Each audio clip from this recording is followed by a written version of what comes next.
This is Duke University.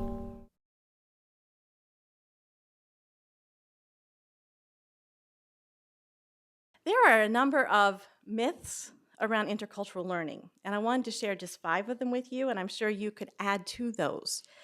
But the first myth, and you'll hear more from Bethzaida about this, is that language fluency means intercultural competence. Unfortunately, it does not. Of persons who might know the grammar and vocabulary really well of a language, but are interculturally incompetent in navigating within other cultures. So language alone does not make one interculturally competent. Myth number 2 is that it just happens. Particularly, and sometimes I've heard university leaders say, well, just send students abroad, they'll come back interculturally competent, it'll just happen. You know, get a 4-year education, they'll get it in the course of their education. Unfortunately, it's not that easy, and it's something that we have to intentionally address and work on, and we'll talk some more about that today. And finally, myth number 5 is that intercultural competence can be achieved. And that's actually a myth, because as you'll find out, this is a lifelong process for all of us. And it's one that we continually work on every day. I would say that intercultural competence is needed now more than ever. And it's not just cross-border, it's within our own society.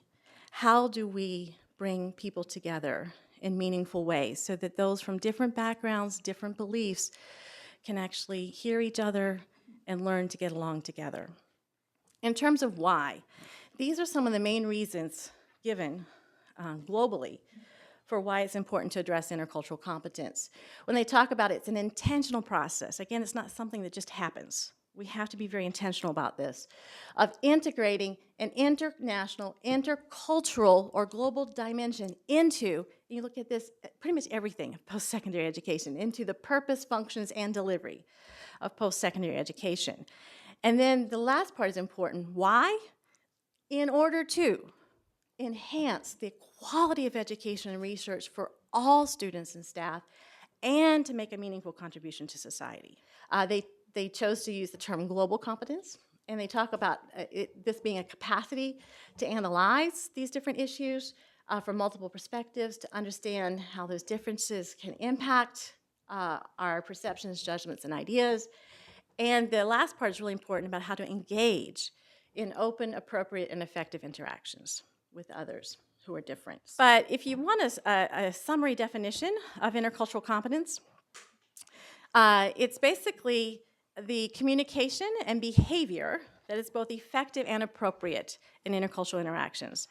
And the 2 words, effective and appropriate, are really important, because I'm sure you can probably think about persons who've been really effective in what they do, but quite inappropriate in how they go about doing it.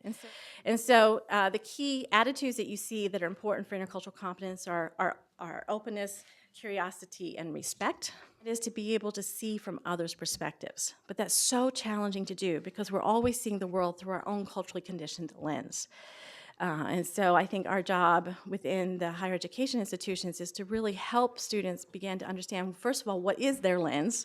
And this is not, I want to emphasize again, this is not just across border interactions, that this is with those from any different background, whether that's socioeconomic, religious, gender, age, looking at how do we interact with each other and what's necessary for us to be more successful in those interactions. And what we're finding is that there are some common themes that seem to emerge as we look at intercultural competence in different cultures around the world.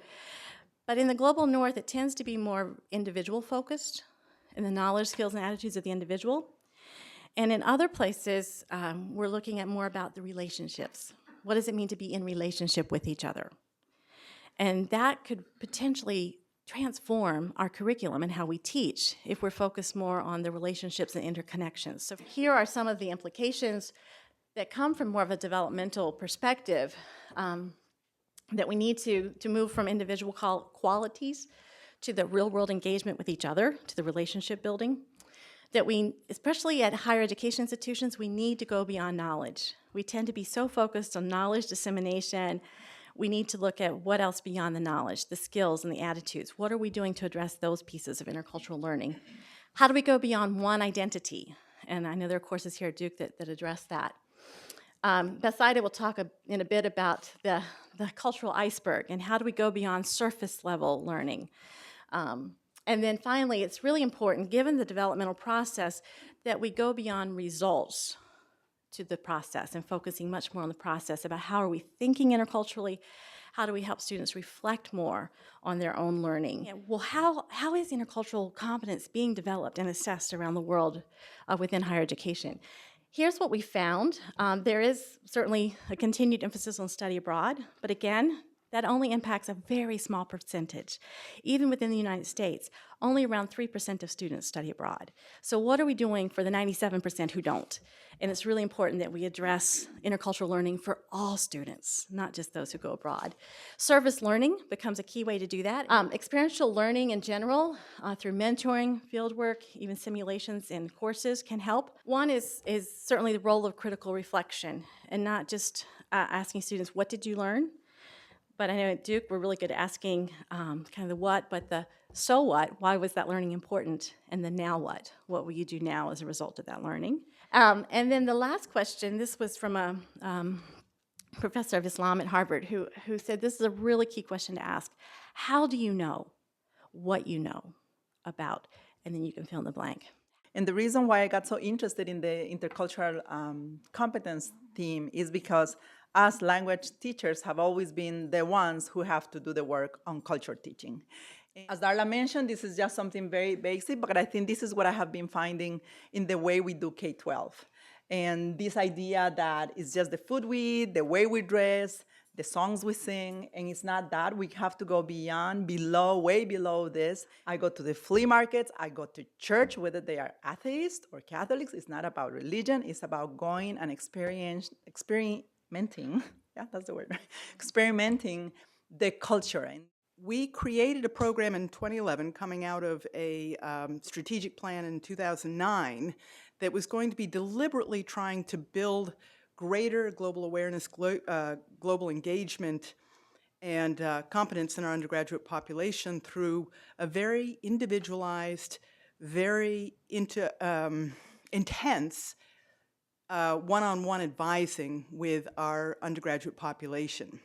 And the logic was to kind of get them one-on-one in a room, sit down with them, and help them construct a sense of a 4-year journey that would be very deliberately thinking about global as well as immediate academic things in their lives. And we came up with a couple of things that were very helpful. One is that it was a very popular experience for students. Although it's completely optional for students, about 20 to 30% of every undergraduate class sought meetings with these global advisors. The other thing we learned is that we did indeed seem to create some actually enhanced global competence, global awareness.